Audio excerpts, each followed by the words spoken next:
All right, so we're ready to go. With a little bit of feedback in the background, could I ask people to mute themselves? Probably the easiest way to do this is to save questions for the end. But I'm sure you're hearing a lot of clicking here. Then I just typed *6 to mute your phones. There's also a mute button on if you're on your computer. There's a mute button on the app. Right. Okay. So thank you everyone for coming. I'm going to go ahead. There's still a little bit of feedback going on in the background, but I'll just forge on and hopefully people can hear okay. So as Matthew mentioned, my name is Susan Tupper. I'm a physiotherapist, and so my role with the Saskatoon Health Region is kind of a diverse one. I get to write policies and provide education to people. I get to do some research and plan programs and quality improvement initiatives. So one of the areas of quality improvement that we've been working on in Saskatchewan is with the bleeding disorders team. So I've been working with them over the last couple of years to try and improve how they manage pain with their clients, and have had the wonderful opportunity of doing a number of research projects with them. How is the sound for people? Because I'm getting a lot of screeching.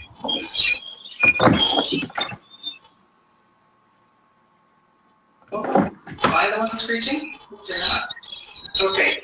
All right. So today, I just wanted to start off with some disclosures. So I don't have any commercial affiliations with any organizations.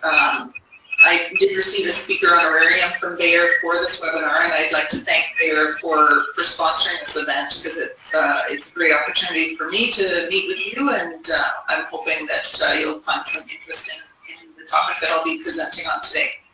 I do hold a research grant with the Canadian Hemophilia Society through the Noble No-Risk Psychosocial Research Program, and I want to remind people that if it does come across that I'm recommending a particular treatment and it feels like I'm speaking to your soul tonight, just keep in mind that everything that I'm talking about, I encourage you to take that to your healthcare providers who can tailor the advice for you. So I'm hoping that you'll be excited by what I'm talking about, but just keep in mind that there's no one treatment that is right for all people, and so you really need to use your discretion and seek some advice for treatment. So tonight I'm going to be talking about the prevalence of chronic pain, both within the general population as well as within the bleeding disorder population. I'm going to be talking a little bit about some of the factors that can contribute to the development of chronic pain and why people with hemophilia or bleeding disorders are particularly at risk for development of chronic pain. We'll talk a little bit about the nervous system and how it modifies information that it receives to affect how pain presents. And we're also going to be talking from a treatment perspective. I'll talk about very generally about medications. Remember, I'm a physiotherapist, so no one should ever take medication advice from me. But I will be talking about medications and exercise, and I wanted to kind of show the parallels between the two of those and kind of how the two of them both work quite similarly to affect the nervous system and to affect chronic pain. So that's what I'll be talking about today. So I'm going to start off with some definitions. So pain has been defined by the International Association for the Study of Pain as the unpleasant sensory and emotional experience associated with actual or potential tissue damage. So a very generic definition for something that is quite a bit more complex than it would appear from this definition. The definition for chronic pain is basically pain that lasts for longer than we expect it to. And there's been an arbitrary time point of about 3 to 6 months for this. So there's nothing magical that happens between the second month, 29th day, and the beginning of the third month to suddenly switch pain from being one entity to being something completely different. Quite often, chronic pain is misunderstood as being emotionally related or psychological pain. You know, when it's acute, it's real pain. When it's, when it's chronic pain, it's not real pain. And that's a misunderstanding of what's actually happening. So we're moving away from this definition of chronic pain as being something different. I mean, in some ways it is different, but we're moving away from looking at the time as a definition of chronic pain and moving more towards looking at what are the underlying causes of pain that make it last for an unexpected period of time. So I just wanted you to be aware of that. Another problem with using that time-based definition for chronic pain is that it doesn't explain why the person still has pain, and it doesn't point to best treatment. It basically just says pain has lasted for a long time. So the new approach to talking about pain and what is now moving towards a new way of looking at treatment. Oh, the sound is suddenly much better. So we're moving away from looking at time, chronic pain as being something related to time, to looking at some of the underlying mechanisms. And there are basically three types of pain that I'll describe here just briefly. So the main type of pain, the most common underlying mechanism for pain or type of pain is nociceptive pain. So this is basically pain that arises when there's injury, disease, or infection, or the threat of injury to body tissues. So if there is something happening to your muscles, bones, joints, ligaments, viscera, your organs, then that can cause a signal to go to your nervous system, and it can cause pain that we call nociceptive pain. The nice thing about nociceptive pain is that it's fairly straightforward to treat. Usually by treating the underlying pathology, the pain will resolve nicely, and it really does go on and off depending on what the signals are to the nerves and what's happening with the body tissues. So when the threat to the body tissue stops, the pain also stops. So it's a nice, fairly straightforward type of pain. The second type of pain, the next most common type, is neuropathic pain. And this is the type of pain that arises when there's injury, disease, or infection, specifically to a nerve. So this can be a nerve in the peripheral nervous system. So for example, shingles or a diabetic neuropathy that gives a person a pain in the hand or the foot. Those are examples of peripheral neuropathies. You can also get central nervous system neuropathic pain as well. So following a stroke, you can have pain in parts of your body, or a spinal cord injury. Those kinds of things can cause ongoing chronic pain as well because of the injury to the nerve. The third type of pain is a little bit different in that it is, we call it central sensitization. Sometimes it's called centralized pain or pain amplification syndromes. So this type of pain is a little bit unique in that it may not necessarily be related to any underlying pathology. It may begin secondary to an underlying pathology, but you can also get this type of pain that starts for no apparent reason as well. And this type of pain is due to chemical, structural, and functional changes in the nervous system that basically cause an increased sensitivity of the central nervous system. And we're going to talk a little bit more about this later on in the presentation. So those are the three overarching types of pain. And of course, pain never is simple. You can get, somebody can have more than one of these types of pain. For example, somebody who injures the low back, they may have inflammation in the muscles and joints causing a nociceptive pain from those muscles and joints. They may also have a bulged disc that pinches on a nerve that causes a neuropathic pain that runs down their leg. And then over time, because of what's happening in the nervous system, they can develop a central sensitization type of pain that even if the original injury, the inflammation in the muscles and the joints or the pinched nerve, that can even resolve, and you can still be left with this central sensitization that makes it feel like there's still that ongoing nociceptive or neuropathic pain happening in the back and down the leg. So you can have overlap between these types of pain. And also they can change over time. So you can start with one type and it can develop into another. So pain likes to keep us guessing, and so it gets kind of messy sometimes. So how common is chronic pain? It depends on the types of questions you ask. So, for example, this Canadian telephone survey was done with about 2,000 adults across Canada. So if you generally ask the question, do you consider yourself as suffering from pain? About 44% of people say yes to that question. If you narrow that down and say, have you had this for 6 months or more, about 35% of people say yes. If you require people to be suffering from this pain more than several times a week, then it's about a quarter of people. And then if you require them to have a moderate to severe intensity of pain several times a week or more for at least 6 months, it drops down to about 19% of the adult population. So, and of course, there's different demographics across the country. So this survey, the people in Ontario, it was about 17% of people had chronic pain. Out here in the prairie provinces, it was about 20% of the population. So that probably reflects the aging demographics of people in Saskatchewan and people in the Atlantic provinces compared to Ontario, Quebec, and BC, where the rates of pain were a little bit lower. So 1 in 5 people, almost 20% of people, live with moderate to severe pain on a regular basis. So it's quite a large proportion of the population. Another telephone survey that was done in Alberta by their Alberta Health Quality Council, they surveyed about 5,000 people, and they found similar results, that about half of people said that they considered themselves as suffering from pain, but majority of people, they didn't have pain for a long period of time, or they didn't consider it to be a really severe condition. But about 3.4% of people said that they lived with an extreme problem with pain.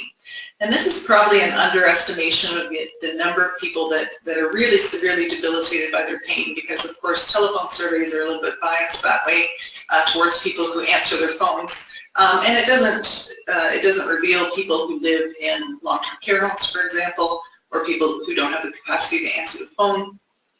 So as a conservative estimate, that's about 1.2 million Canadians that live with an extreme pain problem. We don't have the resources across our country, at least not currently, to address this problem. We don't have sufficient pain clinics for these people to get that ongoing care for their pain. So we need to be creative and think of creative ways where we can address this pain. So one of the ways that we're discussing out here in Saskatchewan is that people that come to the bleeding disorder clinic who live with this persistent pain might be able to get some increased advice around their pain from the bleeding disorder team in conjunction with ongoing care from their family doctor. So within the bleeding disorder population, the prevalence of chronic pain, unfortunately, is a lot higher than the general population. So here you see in this red bar here, that shows the general population of about 20%, 19-20% who live with chronic pain of moderate to severe intensity. A study of people in the UK, a UK patient registry with their Hemophilia Society, found that 78% of people had pain at least once a week, but 57% had daily pain. And this study was mostly men, and with an average age of almost 50 years old. So it probably reflects a more severely affected population, but that's quite a large proportion of people within the bleeding disorders community who live with regular pain. Another study that looked at younger people, so restricted the survey to people between the ages of 18 and 34 years, still found that about 28% of young people live with persistent pain. And they asked them to report if they had pain most of the time or all of the time. So higher than the general population. Within the von Willebrand's diseases, about 44% of people who have joint bleeds also report regular pain. And if they don't have joint bleeds, they have similar proportions of pain to kind of the general population of about 18%. So it looks like our prevalence of pain is related somewhat to joint bleeds, And that would reflect even the general population. The most common cause of chronic pain or underlying pathology that people attribute their pain to is arthritis. And so within the bleeding disorder population, of course, there's much higher rates of arthritic changes in the joints because of joint or muscle bleeds that affect the tissue health. So hemophilic arthropathies can develop with recurrent joint bleeds. So when there's a bleed, generally speaking, the synovium will bleed and you'll get blood into the joint, and the chemical changes that occur because of blood in the joint can set up these arthritic changes that affect the cartilage, the synovium, and the subchondral bone. So the subchondral bone is just the bone that lies underneath the cartilage in the joint, and so you can get changes in how the bone reforms. So our bones are constantly being resorbed and reforming and laying down new bone material to stay healthy and strong. And this balance gets altered because of the inflammation in the joint and the blood into the joint. So basically you get the resorption continues to happen, but the bone formation isn't happening at the same rate that it does in people who don't have bleeds into the joints. So what happens with this is that you get local osteoporosis, so a thinning of the bone in around the joint. You can also get little cysts or pockets of where the bone erodes. You can also get osteophytes, so you get changes in where the bone is being laid down. So osteophytes are basically bone spurs that grow in around the joint, and you get these little lips of extra bone growing. And you can get enlarged epiphyses, or the growth plates grow at a different rate. And so you can get changes in the shape of the joint as well. You can also get nerve injuries or neuropathies that develop when there's persistent inflammation in around the joint as well. And this is similar both for rheumatoid and osteoarthritis and for hemophilic arthropathies as well. And you can also get, if there's bleeds into the muscles and those don't resolve quickly, then you can get fibrosis or basically scarring in the muscles that can be laid down because of the hematomas into the muscle. So we have all these different tissue changes that can affect the health of the tissues and can contribute to development of pain.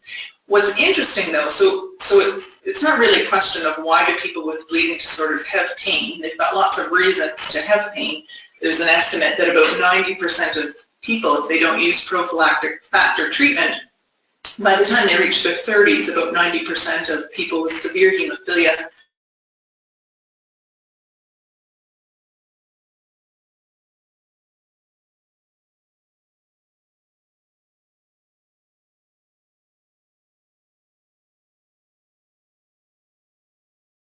And so because it's so unpleasant, it will motivate us to escape and to seek relief or to seek healing and recovery from whatever injury we've sustained, and basically to avoid doing what caused the pain in the first place. So those are kind of the two benefits of pain and the two fundamental purposes for pain.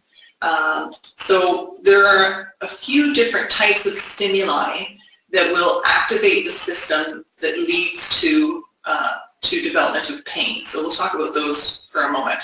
So the three main types of stimuli, number one is mechanical stimuli. So basically any pressure, strain, stretch, any distension of our tissues will activate special nerves called nociceptors.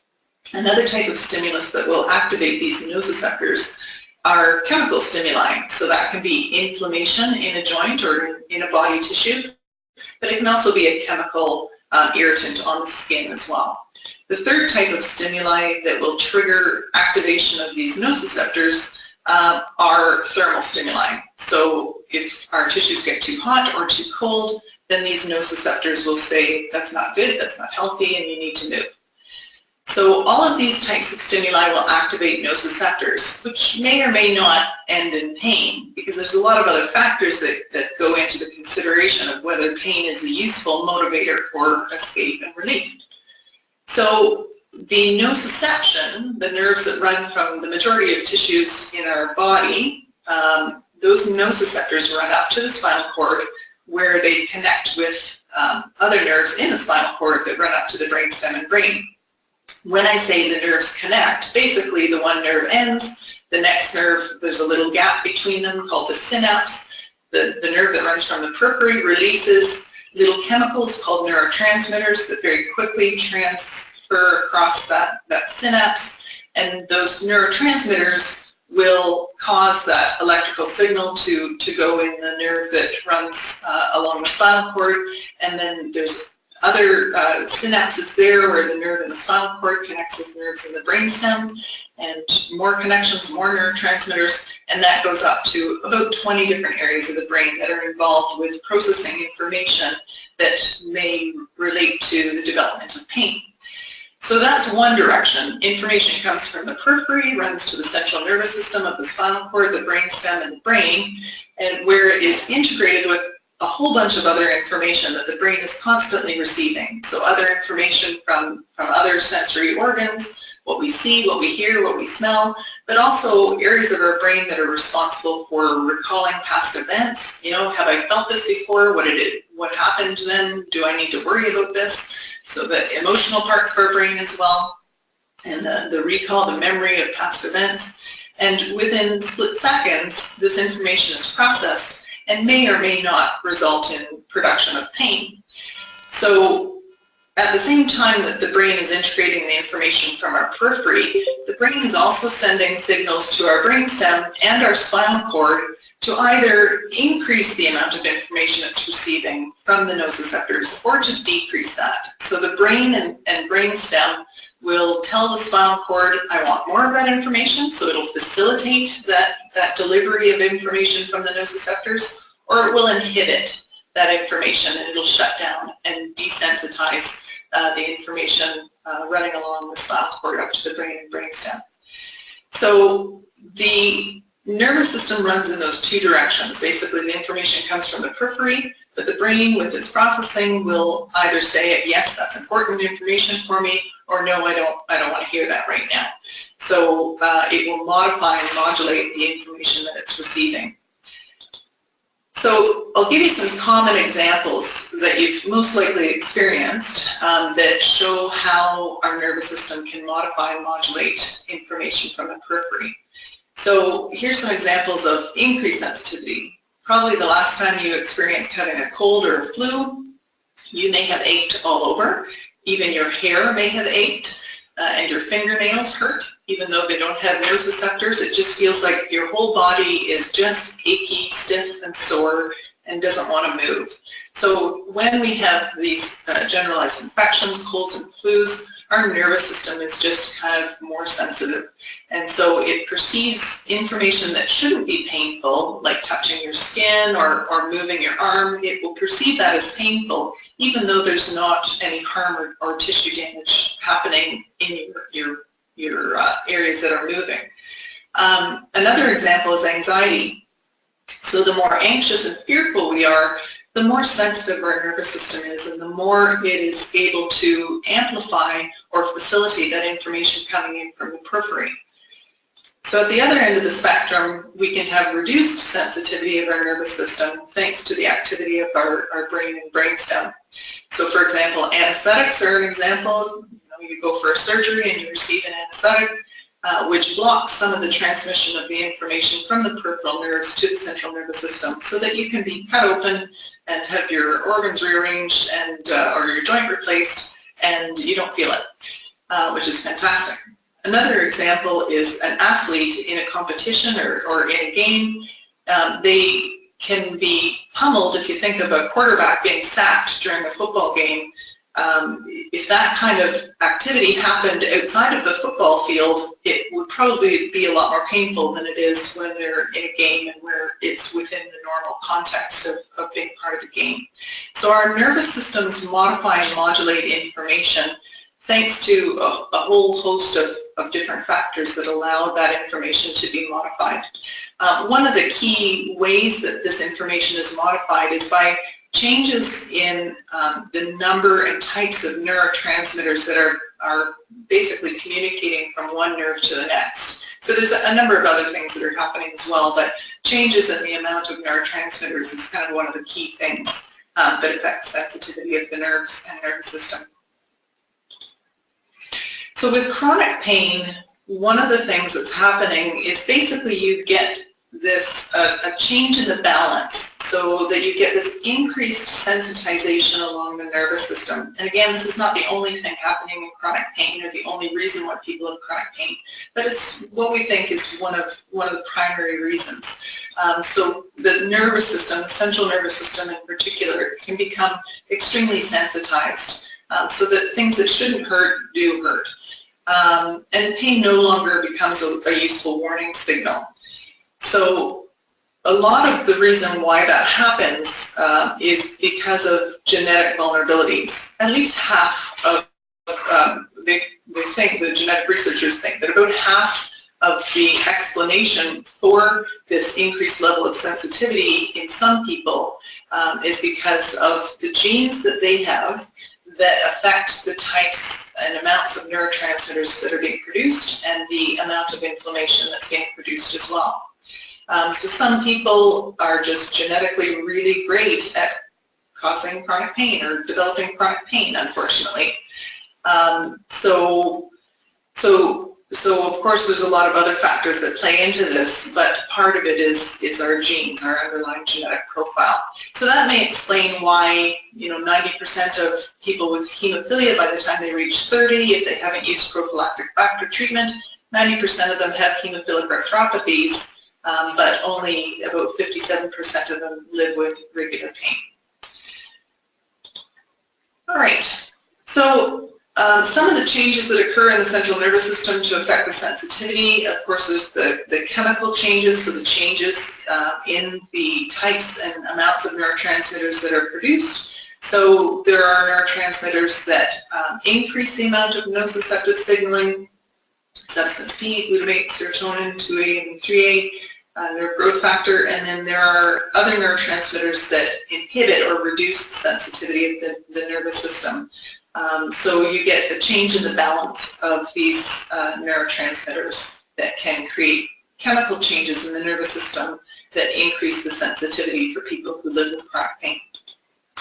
There are also structural changes, so you can get changes in the types of inhibitory interneurons in the spinal cord that are one of the brakes on the system. And the third change is that you get changes in the way the brain talks to itself. Basically, the different areas of the brain communicate with one another, so you get changes in the connectivity of areas of the brain that are responsible for producing pain. So there's a few different things that are happening, and so there's a lot of new, interesting research that's happening in this area to try and better understand what some of these things are and whether they're reversible or not. So another reason why people with bleeding disorders may have increased prevalence of chronic pain is because of the amount of exposure to pain that they have over their lifetime. So the more you're exposed to painful events, then the more likely you are to develop that central nervous system sensitivity.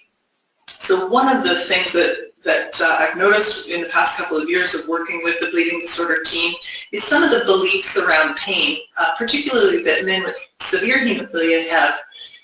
And these beliefs can lead to delays in treatment or under-treatment of pain.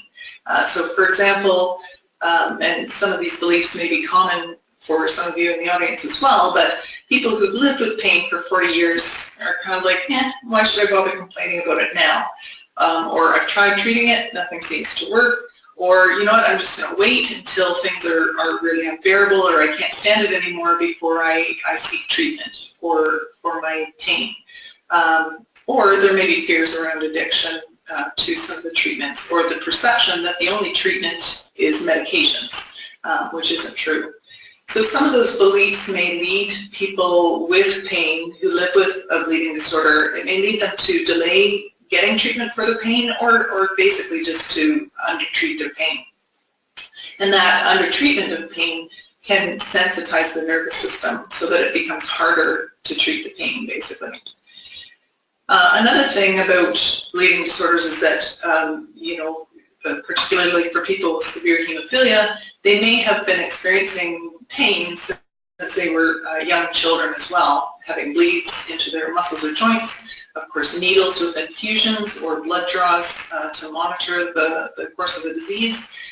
People with bleeding disorders may have had multiple surgeries, and rehabilitative therapies as well. So the stretching or the exercises that the physiotherapist gives can also be painful, and all of that contributes to basically the load, the pain load that is being, the spinal cord and brainstem and brain are being exposed to, and that can sensitize the nervous system a little bit more. So we've talked about genetic vulnerabilities. So some people have genes that predispose them to development of chronic pain. So for example, 2 people get into a car accident or 2 people go for the same surgery. The person who has that genetic profile that basically increases the amount of nociception, they will be the one that develops chronic pain, whereas the person who doesn't have that genetic profile will not develop chronic pain, even though they have the same injury or the same disease. So, so far I don't believe that there's been any, I'm not aware of any research that has looked at whether people with bleeding disorders are more likely to have those genetic vulnerabilities. I can't imagine that that would be the case, but we don't know. That research hasn't been done yet. And we've also talked about the physical vulnerabilities that put people with bleeding disorders at risk of development of chronic pain, so the arthropathies and muscle fibrosis that can occur. And of course the regular pain experiences throughout the lifetime, particularly exposure to pain in childhood, predisposes that nervous system to develop that sensitization. The fourth thing that is interesting to think about as well are psychological vulnerabilities. So people who have been exposed to trauma, particularly in childhood, or chronic stress throughout their lifetime, or people with anxiety or mood disorders are more likely to develop chronic pain. This may be because of some of the genetic vulnerabilities that we've already described, and there may be some common neurotransmitters that are present with chronic pain that are also present with some of the mood and anxiety disorders. But some of those psychological vulnerabilities are things that people with bleeding disorders experience. So, you know, particularly for men with severe hemophilia who were exposed to tainted blood in the 1980s, but even just living with chronic stress of having to manage a chronic condition like this, sure it is a chronic stressor for them that can basically contribute to that sensitization of the nervous system as well. So we have to think of kind of the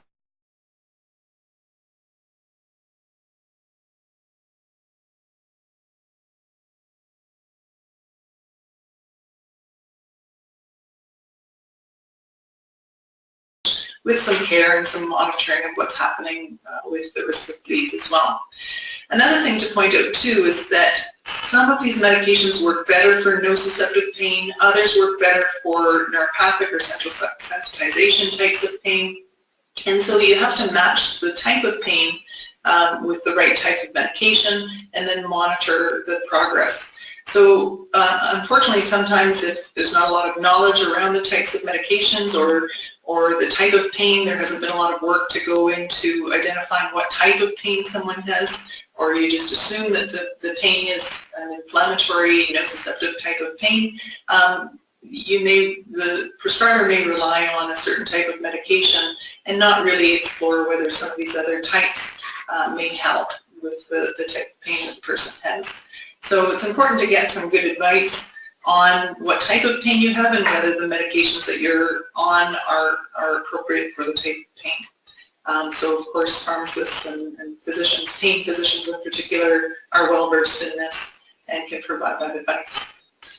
All right, I wanted to highlight a couple of sources of evidence that you can take a look at. So a couple of years ago, I asked the Canadian Agency for Drugs and Technologies in Health, or CADTH, to conduct a couple of literature reviews for me. So I asked them to search the evidence that was published on treatments, pharmacologic treatments for pain for people with bleeding disorders and non-pharmacologic treatments for pain for people with bleeding disorders. So the easiest way for you to find these reviews, and they're both about 5 pages long, the easiest way is to go to cadth.ca and just search for hemophilia pain, and those two reviews will pop up within the top few, and then they'll give you a link to the documents that you can read. So it describes the types of studies that have been done, and it summarizes the findings from these studies, and some of them are randomized control trials, and others are other types of trials. So it summarizes the literature for you and then kind of goes through the pros and cons of the different types of medications. And again, there are far more classes of medications than those that have been studied and those that have been reviewed in this review. So it's not to say that if the research isn't there, it's not to say that those treatments aren't effective. It just shows that we haven't done the research on those types of medications. So there's a lot more work that needs to be done to explore what the most effective pain treatments are pharmacologically and non-pharmacologically for people with bleeding disorders. I also wanted to highlight, because this is brand new out, just May 8th, the new Canadian opioid guidelines were released, and I've given you here the link to the document there, or to a web page where the document is housed, with some other educational materials as well. So these new opioid guidelines, just fresh out, there are 10 different recommendations that have come from the expert panel that produced this guideline. And I think it's interesting to show that their very first recommendation of the new opioid guidelines is don't use opioids if you can avoid it, which I think is quite interesting. So basically the first recommendation is to try and optimize use of non-opioid medications, but also maximize use of non-pharmacologic therapies first, rather than use a trial of opioids. And again, this is highlighting, this is for chronic non-cancer pain. So these guidelines are not applicable to acute pain, and they're not applicable to cancer pain or palliative pain, end-of-life pain. So they're just for people with chronic non-cancer pain.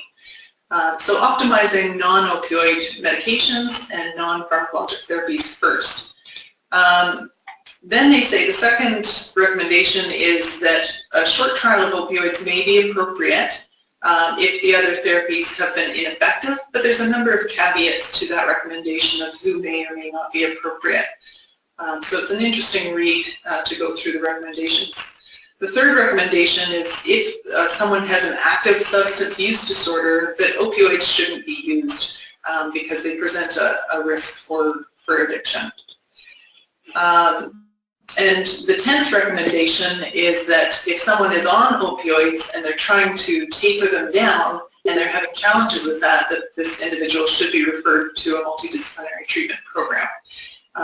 So those are interesting guidelines to read through and just see what the expert panel recommended, and to think about how that might apply to you, and to discuss that with your healthcare team and make some decisions for your care.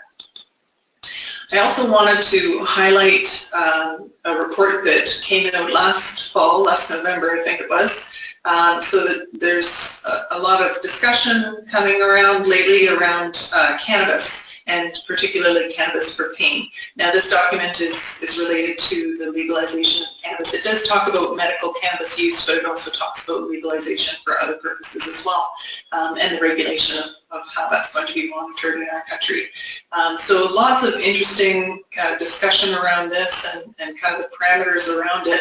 I've given you the link for this document. So generally speaking, cannabis or medical marijuana for pain relief, there is some evidence in the general population that cannabis can provide pain relief, particularly for neuropathic and central sensitization pain, but also inflammatory pain conditions like rheumatoid arthritis, things like fibromyalgia as well. But it also it improves pain, but it also improves sleep as well. I wanted to highlight, though, that cannabis is not without its harms, or potential harms at least. So some people think that, you know, it's a plant-based product, and so therefore it's natural and therefore it's safe. And that's not true. It does have properties that can affect the central nervous system. And so some of the adverse events that have been reported are dizziness and drowsiness and cognitive effects. It can also impair people's coordination. For the smoked varieties of cannabis, it can contribute to cough or chronic bronchitis. It can also cause some cardiovascular effects with changes in blood pressure and heart racing, so tachycardia, or the palpitations of the heart as well. And there's a number of other adverse events that have been reported in the variety of studies that have been done. So that's kind of within the general population or general chronic pain population. That's what has been reported. But I did want to highlight that so far there are no studies that have been done within the bleeding disorders population on the use of cannabis for pain control. I did find one study, an animal study with a rat model, but again, it was not a hemophilia animal model. I believe it was an obese rat model.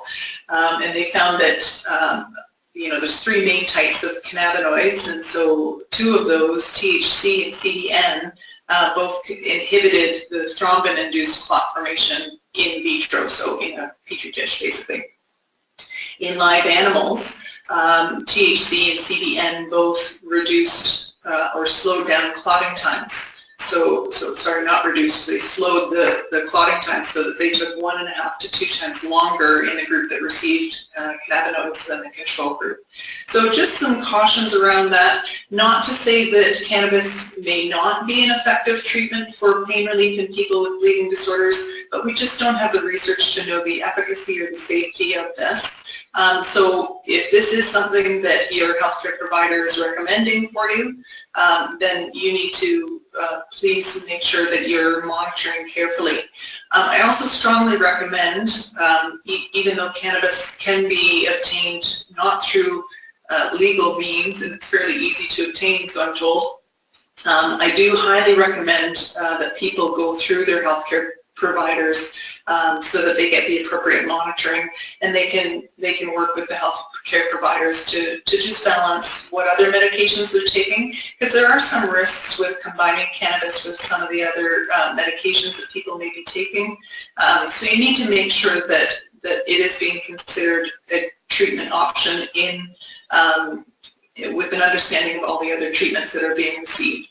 So again, not to say it's not effective, we don't know, but people need to be cautious with cannabis, even though it is a plant. All right, so where we're moving with pain management is to try and better understand some of the underlying mechanisms that are contributing to how the nervous system functions. And so hopefully within the next 10 years, we're going to see better assessment approaches and better treatments as well that are more targeted to an individual and the type of pain they have and the types of underlying mechanisms that are contributing to the pain. So again, this parallels some of the personalized medicine work that's happening within the bleeding disorders community around the factor infusions and how frequently those should be done. So it's an interesting parallel I thought I would point out. But it's early days yet for this, and hopefully that will change within the next decade. All right, let's go on and talk about exercise, which is one of, next to pain, is one of my favorite topics. So exercise for chronic pain.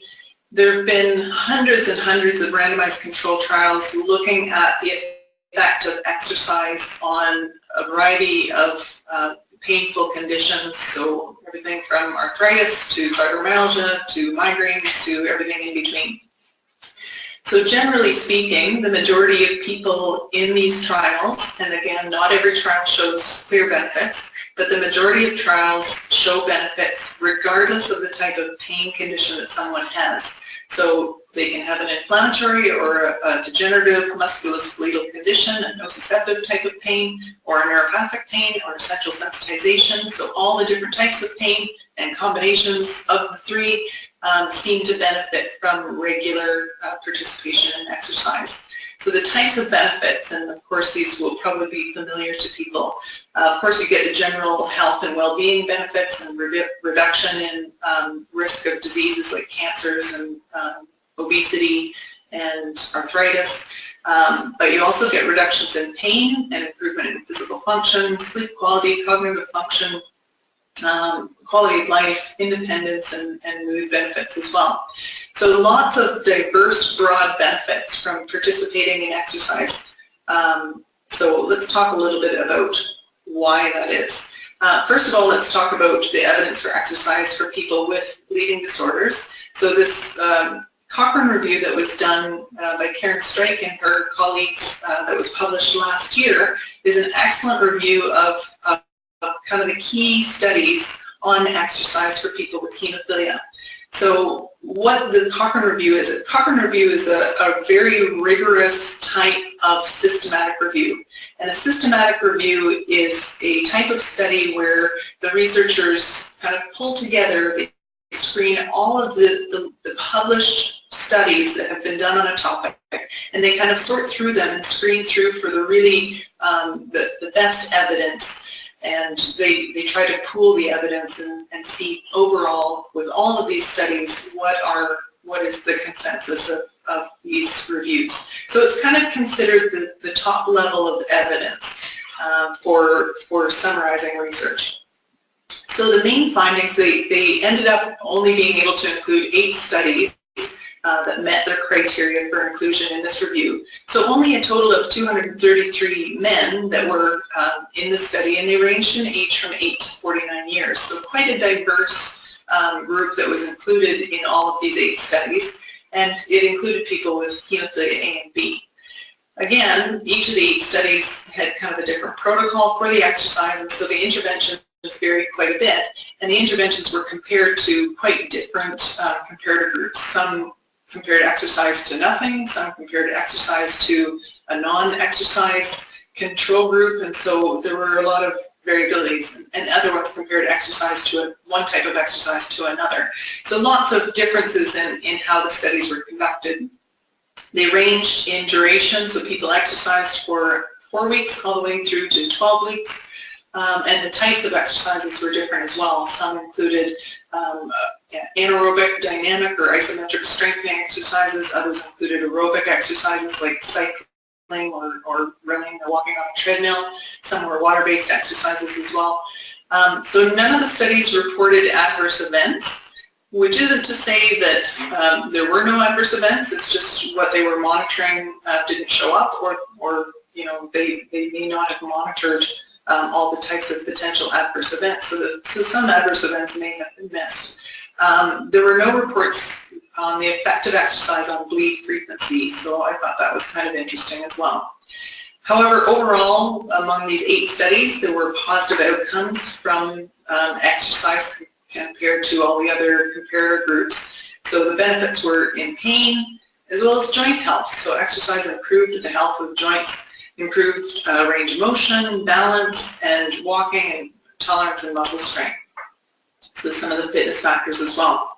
So just some cautions that you should be aware of, that some of the studies included prophylactic factor treatment as a component of the intervention. So they had people use prophylactic factor treatment before they exercised, which potentially would reduce any adverse events related to exercise in terms of bleed frequency. Other studies limited the enrollment to just people with severe hemophilia, and others limited to just people with mild or moderate hemophilia. So there wasn't a lot of consistency in how the studies were produced or were done. And so because of that, it's difficult to come up with really firm conclusions on this is what's going to happen if you exercise. And again, you know, you always get a lot of variability. Some people respond in the typical way, and other people respond at either end of the extremes as well. So, but generally speaking, exercise for hemophilia appears to be a beneficial thing for people. All right, so let's talk a little bit about pain. So, I mean, it's understandable when you exercise that your muscles get stronger, your joints will become more flexible if you're stretching them, but why does pain change?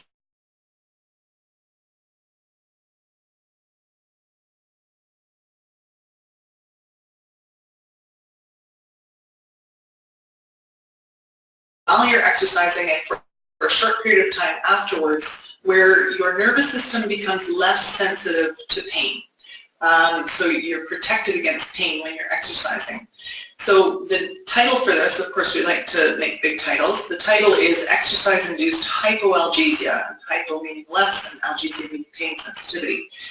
So basically, if you live with chronic pain, your pain goes down, or if you test pain thresholds, you're less sensitive to painful stimuli.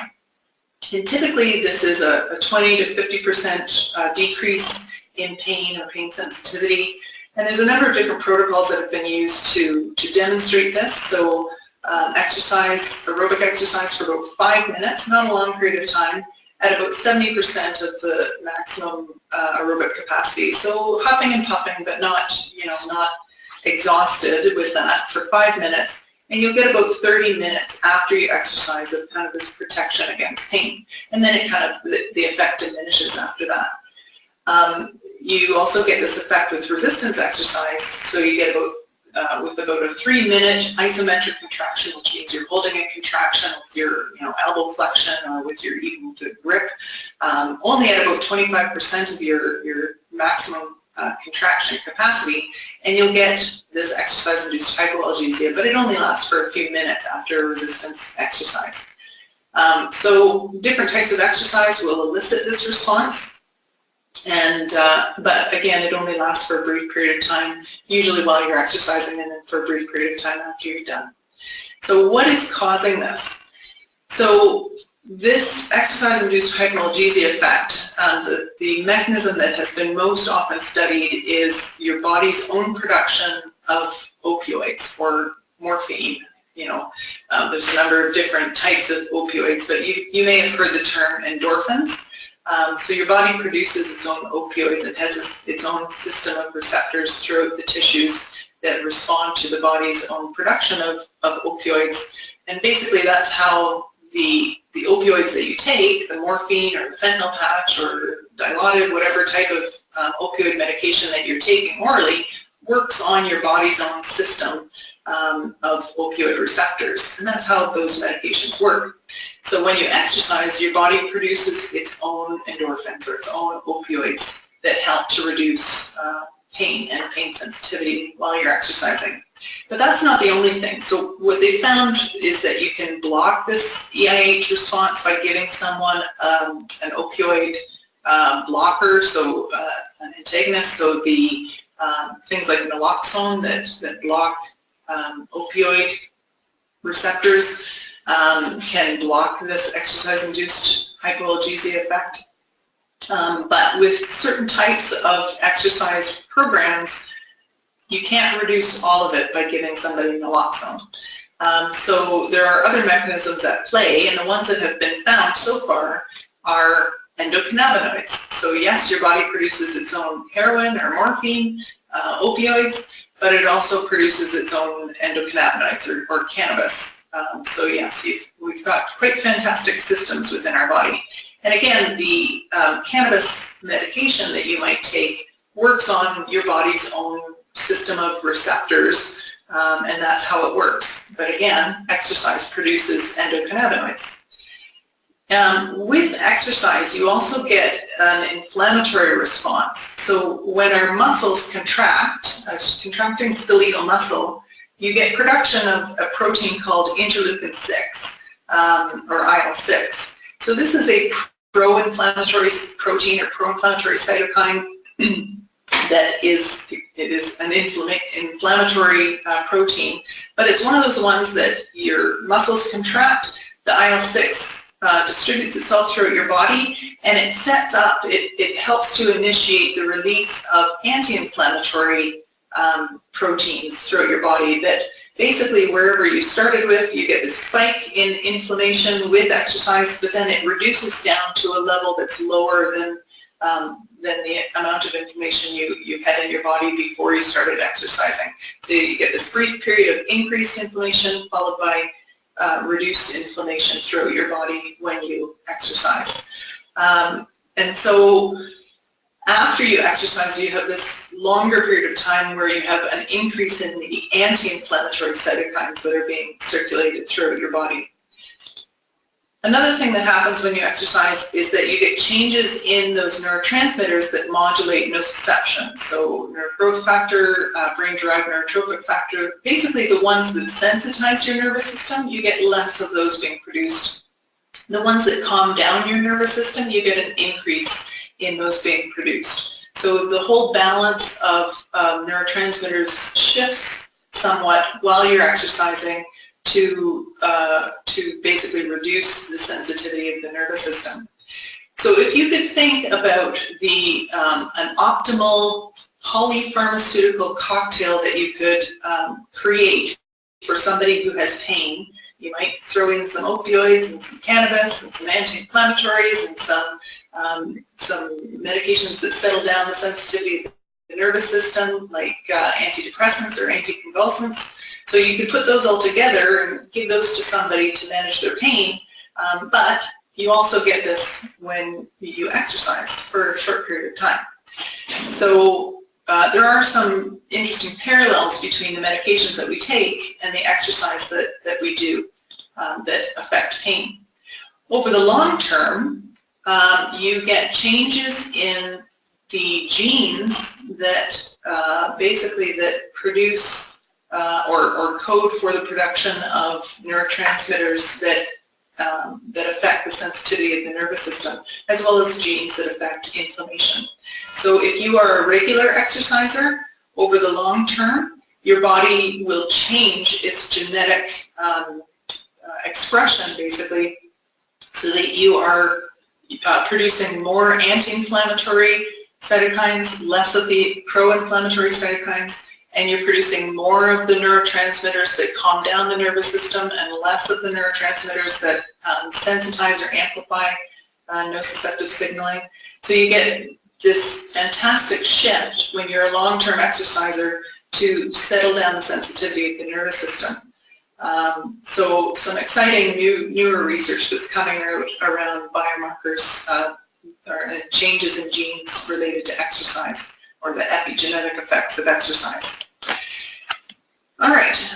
Also, when you exercise, generally speaking, if you're exercising frequently, at least 3 times a week, you may get some weight loss, so some reduction in that visceral fat mass. So the visceral fat mass is responsible for producing about 1/3 of our pro-inflammatory cytokines. So when you lose weight, particularly around your abdominal girth, you get a reduction in those pro-inflammatory cytokines, and you also get an increase in the anti-inflammatory cytokines that are being circulated as well. So the combination of the effects on genes affecting neurotransmitters and inflammation, and kind of a reduction in that low-grade systemic inflammation, both of those can have impacts on pain. So it's important to keep in mind, though, that not everyone benefits from exercise. So, you know, it's not a panacea for all things negative in the world, although, you know, you talk to some physiotherapists like me, you might believe that it is the cure-all for all bad things. But anyway, not everybody responds positively to it. So here's a study that demonstrates that. So this was a study where people with chronic low back pain, again, not a bleeding disorder population, chronic low back pain group, had 7 tailored physiotherapy exercise sessions. At the end of the 7 sessions, and these people were encouraged to exercise, they attended physiotherapy once a week for 7 weeks, and they were encouraged to exercise at least 3 times a week in between sessions. So at the end of the 7 weeks, 59% of people had a significant reduction in pain and an improvement in function. So that's still 41% of people that went through the same thing but didn't have much of a benefit from it at all. And then they followed these groups up a year later and basically encouraged people, please try and keep exercising, but they didn't request or require that people continue to exercise. They just let them do whatever they wanted to and then followed them up a year later. So of the group that were initially responders at the beginning, the majority of them maintained that benefit, but about 38% of them lost the benefit that they had originally obtained after the 7 physiotherapy sessions. Similarly, The people that were non-responders at the beginning, a year later, still the majority of them were still non-responders a year later, but there was a group of them that actually flipped over and they did have a significant reduction in their pain, more so than the control groups. So what they found is that the people who had better baseline mental health and they were younger or had lower baseline pain scores were more likely to be responders or have that significant improvement in their pain with the exercise. But the main key thing was that exercise adherence predicted whether somebody was a responder or not. So the people that were more likely to exercise while they were taking part in the 7 sessions and the people that maintained their exercise participation throughout the year, they were the ones that were more likely to get the benefits from the exercise and show reduction in pain. So exercise doesn't benefit everyone, particularly if you don't do it. How's that for a stunning statement of the year? All right, so let's talk a little bit about how much exercise is required to get those benefits. First of all, we need to define what exercise is. So basically, exercise is a physical activity that increases your heart and breathing rates. That's a pretty basic definition. What the Public Health Agency of Canada recommends is that people get at least, or adults get at least 150 minutes per week of moderate to vigorous intensity exercise. So again, exercise that increases your heart and breathing rates. So that's about 30 minutes, 5 days a week. And the exercise doesn't need to all be done all in one bout. You can do it in 10-minute bouts several times throughout the day. And they also recommend that people get strengthening exercises at least 2 days a week and also take part in flexibility or balance exercises if they need improvement in those areas as well. So those are the recommendations of the Public Health Agency of Canada saying if you do this amount of exercise, you're going to have these general health benefits. You're going to be less at risk of obesity, heart disease, cancers, etc. So that's for general health benefits. For pain, however, it looks like you don't even need to do that much in order to get the benefits. So that list of studies that I had put up earlier showing all the improvements in people with chronic pain who exercise, the majority of those studies do not have people exercising at this amount, at 150 minutes a week. Some of them have people exercising twice a week or once a week. Some of them have them going 5 times a week. And some of them just have them doing light exercise. But generally speaking, regardless of the type of movement or how intense it is or how often you do it, people get benefits. Now, when lower levels of exercise are compared to more exercise wins out. So the more you do it, the more benefit you're going to get. But you know, it may be an impossible goal or seem like an impossible goal if you're not currently exercising and you have a lot of pain. You may think 150 minutes a week, there's no way that I'm going to be able to do that. And that's okay, because you don't need to start there. You can work towards that goal, but basically it's just starting at interrupting your sedentary time and then gradually building to the point where you can do 10 minutes of exercise, of light exercise, and then building up to 10 minutes of moderate to vigorous exercise and then adding to that time. So you gradually, and it may take months for you to get up to 150 minutes a week. But that's okay, because you can still get the benefits of even less exercise and just interrupting the time that you're sitting or lying down. All right, so there are many challenges for people in beginning and maintaining an exercise program, and people who live with chronic pain have additional barriers of pain and fatigue and occasional joint flares. So it's important to keep some thoughts in mind as you're thinking about beginning an exercise program. First off, talk to your treatment team and see whether you are the type of person who should be starting an exercise program. Talk to your family physician as well and say, you know, given my health conditions, is it okay for me to exercise? The majority of healthcare providers will say yes and then give you some tailored advice. It's a fairly rare occasion when somebody shouldn't be exercising. And of course, there are health conditions where you should not be exercising, so just keep that in mind, that you get some advice, particularly if you haven't been active for a while. You need to get advice on that, particular to your health conditions. So it's important to plan for pain management while you're exercising and for the period of time after you're exercising. So yes, our bodies produces exercise-induced hypoalgesia, but remember that only lasts for a short period of time, and not everybody gets that response. So particularly if your nervous system is more sensitive, you're not going to get that exercise-induced hypoalgesia response. People with chronic pain, probably about a third of people with chronic pain have a normal exercise-induced hypoalgesia response. A third of people don't get any benefit, and a third of people actually feel worse when they exercise, and their nervous system gets more sensitive for a period of time. So you need to plan how you're going to manage your pain while you're exercising. So medications may play a role. So you need to talk to your family doctor or your bleeding disorder team and get some advice on whether there are some medications that you can take while you're exercising, just to get you through that initial point where it's uncomfortable and where you start to get the benefits of the pain relief with exercise.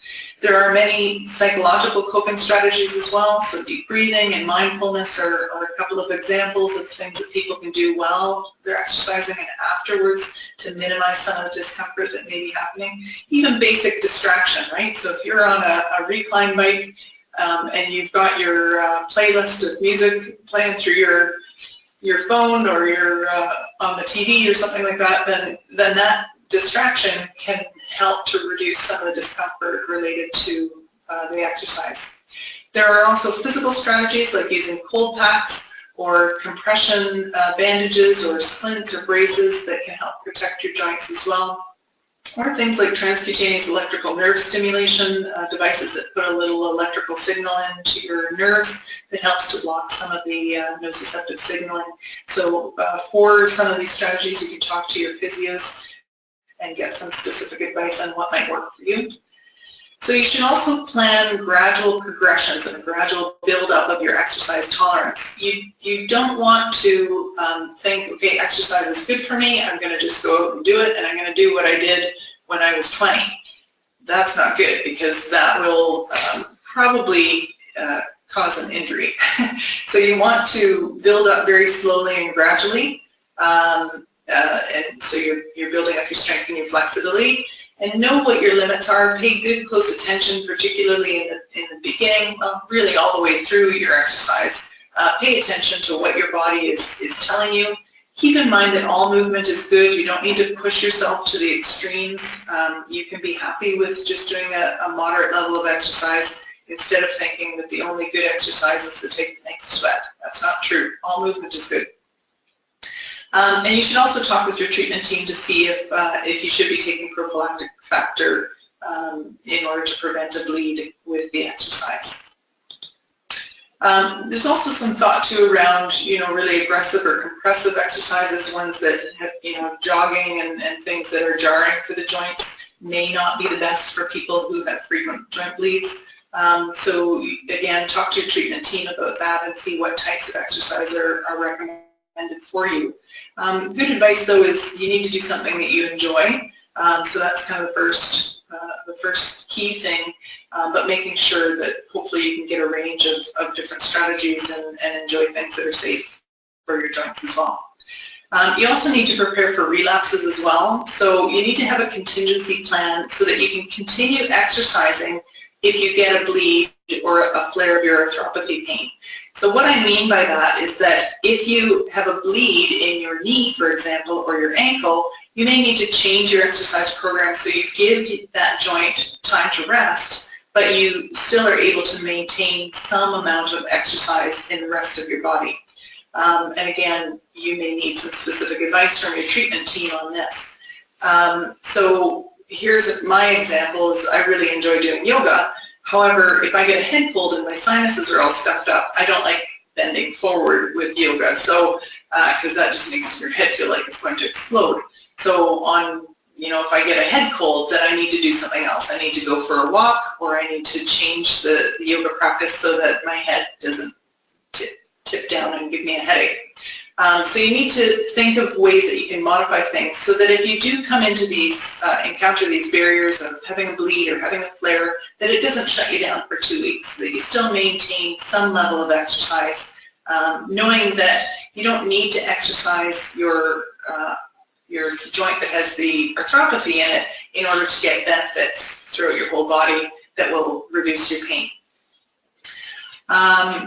So there are times, or there may be times, when exercise just isn't possible. For example, if you're recovering from a surgery and you need your energy reserves to help with healing, you may need to do something else instead that will help to settle down your nervous system. So some of those psychological strategies of mindfulness or graded motor imagery, things like that, can be helpful to settle down the nervous system when you can't exercise. But always try to build in a plan for return of going back to exercise. And again, if you've been away from it for several days or several weeks, you don't want to jump in at the level that you stopped at. You want to back things off and gradually build up again so that you can progress and return to exercise safely. All right, so I've included a list of a number of different resources if you want to learn more about pain management in general. So the Pain BC website is fantastic and has so many great resources and information for people who live with pain. And Pain Australia, similarly, Canadian Pain Coalition. And I also wanted to put in a plug for the website that I have here with the Saskatoon Health Region. So we talk, on this I talk generally about pain management and talk about the resources available here if you're ever visiting Saskatchewan. And also have a web page of resources and research that has links to books and web pages and other websites where you can get more information as well. And there's a brief video, Understanding Pain in Less Than 5 Minutes, so you can just Google that, find that video on YouTube. And it's 5 minutes, and it's kind of one of those cartoon drawings that explains chronic pain and some of the strategies for coping with it. So it's a nice little short snapshot on chronic pain. All right, so to summarize, pain in hemophilia seems to be quite common and bothersome. It interferes with quality of life and employment and physical activity for people who live with this. And this pain with hemophilia may be related to changes in the muscle, joint, and bones, but it's also related to changes in the nervous system sensitivity as well. The good news is, though, that nervous system sensitivity and joint health actually respond positively to exercise. So just because you have the arthropathy doesn't mean that you're doomed to a life of chronic pain. It responds, our bodies respond positively when we give them these positive stresses like exercise. So both medications and exercise have parallels in how they reduce pain by altering the body's production of neurotransmitters and inflammatory proteins. And so it's important to work with your treatment team to try and develop a tailored plan, pain management plan. And here's my plug for exercise again. Try to include some exercise because it seems to be helpful for the majority of people. All right. So that is the end of my talk, and I would like to open it up now to people's questions. And so I believe it would be good for people to unmute their mutations. What's the right word for that? Unmute things, and so we can begin to ask questions, and hopefully I'll be able to find your questions here.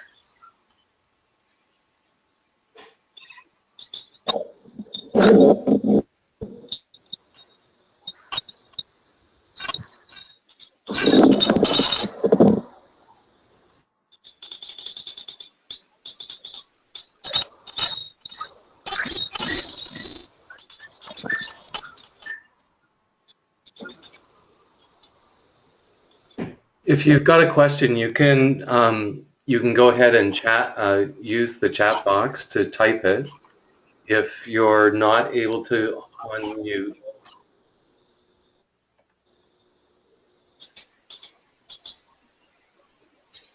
I see one question there.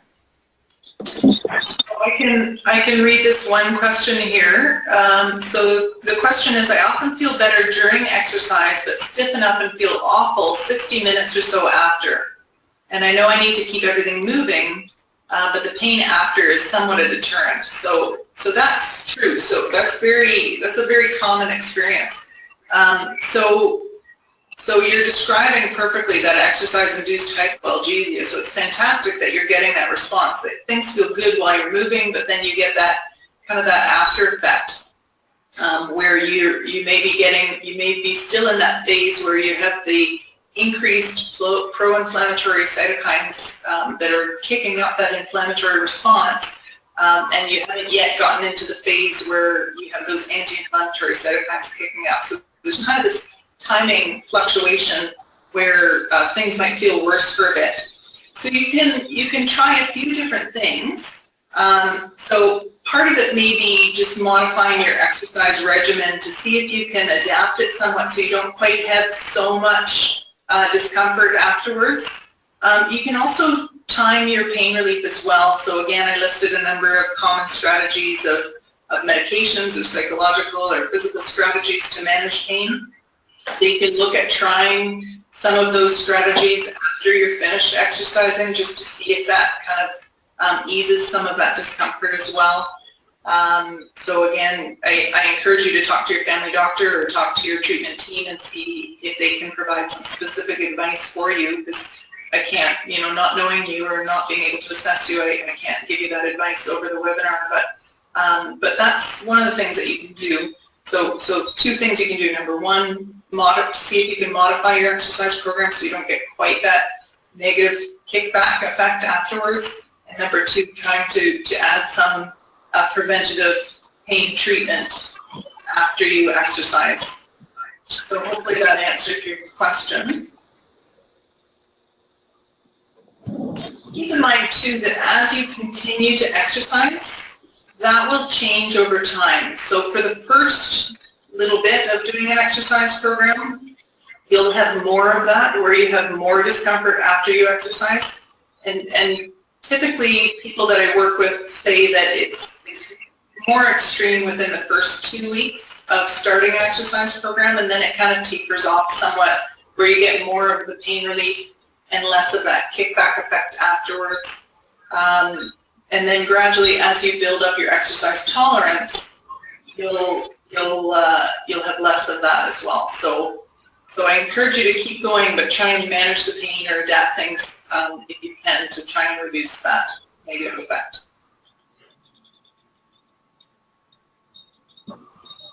Okay, so the next question is, how do I get my heart rate up with 2 badly damaged ankles, a fused knee, and a badly damaged elbow? Excellent question. Yeah, that's a tricky one. Yeah, because it sounds like you're wanting advice on what mode of exercise to do that won't place any stress on your ankles. Some people benefit from water-based exercises or resistance bands, things like that can be used.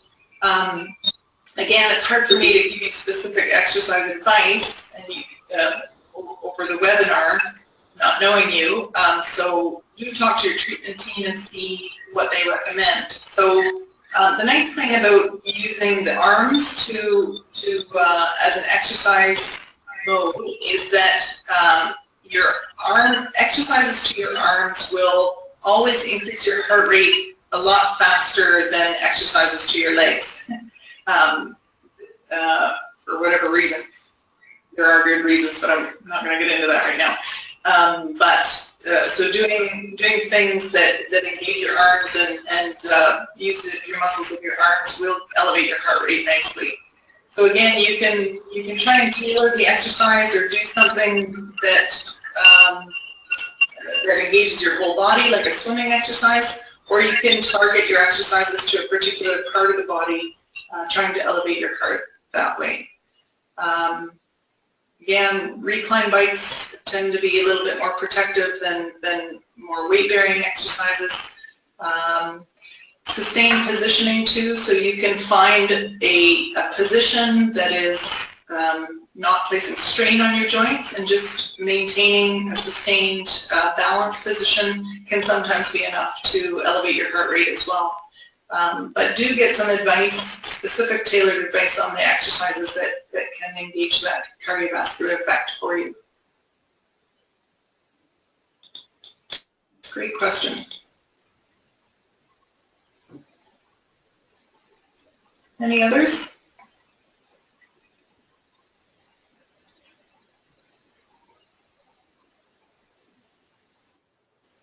I'm not seeing any new ones, Susan, either. Okay. So I'd like to thank everyone for attending, and we will be making the recording of the session this evening available, as well as Susan's slides, and would like to thank everyone for your participation. But Susan, thank you so much. Yes, my pleasure. Thank you so much for the invitation, Matthew, and thanks again to Bayer for sponsoring the event as well. Appreciate that. Yes. Thanks, everyone, and good night.